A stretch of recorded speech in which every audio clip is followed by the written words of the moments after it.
जो Puducherry cyber crime police है, उन्होंने बैंगलोर से इमरान बादशाह नाम के एक आदमी को गिरफ्तार किया है। हाँ। और कहा जा रहा है कि ये 100 करोड़ रुपए से भी ज्यादा के एक मल्टी स्टेट क्रिप्टो फ्रॉड का मतलब मास्टरमाइंड है। 100 करोड़, ये तो बहुत ही बड़ा अमाउंट है। बहुत बड़ा। और देखिए, तरीका वही है जो अक्सर ऐसे स्कैम्स में होता है, बस क्रिप्टो का जामा पहना दिया गया है। अच्छा, कैसे?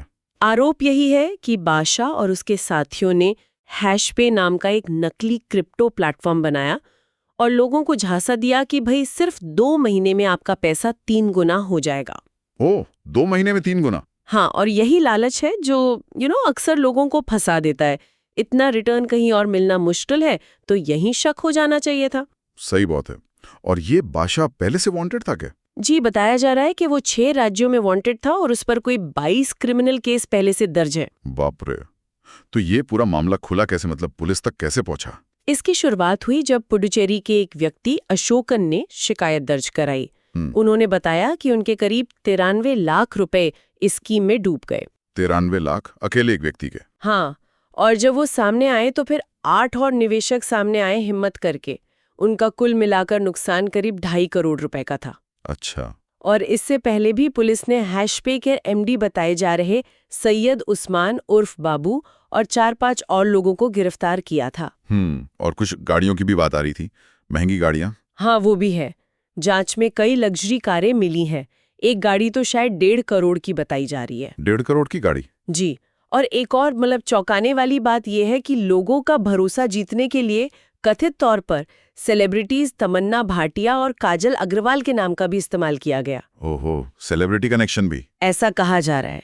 ये टिपिकल पंप एंड डंप जैसा लगता है। मतलब पहले इस नकली कॉइन की कीमत खूब आर्टिफिशियली बढ़ाई। हाँ। और फिर जब लोग पैसा लगा चुके तो रातों रात उसे जीरो कर दिया। समझ गया। और लोग अभी भी फरार हैं? हाँ, पुलिस मानती है कि कम से कम 5 से ज्यादा संदिग्ध अभी भी फरार हैं। जांच चल रही है। ये तो वाकई चिंता की बात है। मतलब भारत में रेगुलेशन की कमी या शायद जागरूकता की कमी का फायदा उठाया जा रहा है। बिल्कुल।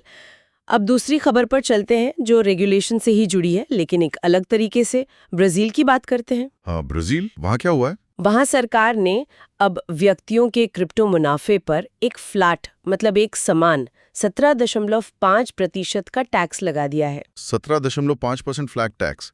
पहले क्या था वहाँ? पहले सिस्टम थोड़ा अलग था। हर महीने अगर आपकी क्रिप्टो बिक्री से 35,000 रुपए यानी करीब $6,300 तक का मुनाफा होता था तो वो टैक्स फ्री था। अच्छा, कोई टैक्स नहीं? जी, उस लिमिट तक।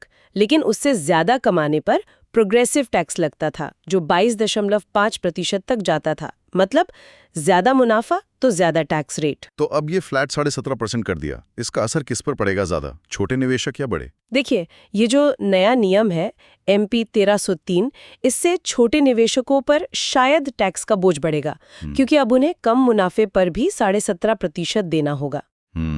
लेकिन जो बहुत ज्यादा मुनाफा कमा रहे हैं बड़े निवेशक, उनके लिए शायद टैक्स रेट पहले के मुकाबले थोड़ा कम हो जाए। तो ये एक तरह का बैलेंस बनाने की कोशिश लगती है। और ये टैक्स किस तरह की क्रिप्टो पर लगेगा? क्या सिर्फ जो ब्राजील में है या बाहर वाली पर भी? नहीं, ये सभी क्रिप्टो पर लागू होगा, चाहे वो देश में हो या विदेश में, एक्सचेंज पर हो या फिर आपके पर्सनल वॉलेट में।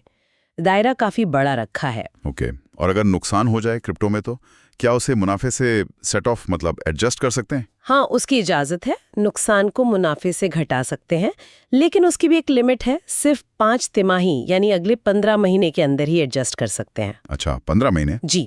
और सुनने में आया है कि 2026 से ये नियम और भी सख्त हो सकता है। सरकार ये सब कर क्यों रही है? अचानक टैक्स बढ़ाने का क्या कारण? सरकार का तो यही कहना है कि उन्हें टैक्स रेवेन्यू बढ़ाना है, खासकर इसलिए भी कि उन्होंने हाल ही में एक दूसरा टैक्स IOF यानी फाइनेंशियल ट्रांजैक्शन टैक्स बढ़ाने का प्लान वापस ले लिया था, जो काफी विवादास्पद था। अच्छा, तो शायद उसकी भरपाई के लिए? हो सकता है। और ये सिर्फ क्रिप्टो की बात नहीं है। उन्होंने फिक्स्ड इनकम इन्वेस्टमेंट और ऑनलाइन सट्टेबाजी पर भी टैक्स नियमों में बदलाव किए हैं। तो ये एक बड़े टैक्स रिफॉर्म पैकेज का हिस्सा लगता है। तो एक तरफ भारत में हम फ्रॉड देख रहे हैं और दूसरी तरफ ब्राजील जैसे देश क्रिप्टो को टैक्स के दायरे में ला रहे हैं। बिल्कुल। ये दोनों खबरें क्रिप्टो की दुनिया के 2 बहुत जरूरी पहलू दिखाती हैं।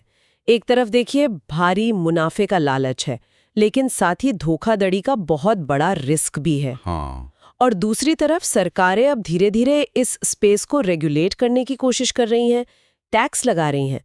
तो निवेशकों को बहुत बहुत सावधान रहने की जरूरत है। सही कहा, किसी भी स्कीम में कूदने से पहले 100 बार सोचना चाहिए। और साथ ही ये जो नियम बदल रहे हैं दुनिया भर में, उन पर भी नजर रखनी होगी। तो आज हमने भारत में हुए इस बड़े क्रिप्टो फ्रॉड और ब्राजील के नए टैक्स नियमों पर काफी गहराई से बात की। जी, आज के लिए इतना ही, लेकिन जाते जाते एक सवाल सबके लिए छोड़ना चाहूंगी। हाँ जरूर। हम देख रहे हैं कि अलग अलग देश क्रिप्टो को रेगुलेट करने के लिए अपने अपने तरीके अपना रहे हैं।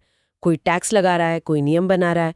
तो क्या आपको लगता है कि भविष्य में हमें कोई ग्लोबल, मतलब एक जैसे क्रिप्टो नियम देखने को मिल सकते हैं, या फिर हर देश का अपना अलग रास्ता ही चलता रहेगा? इस पे सोचिएगा जरूर।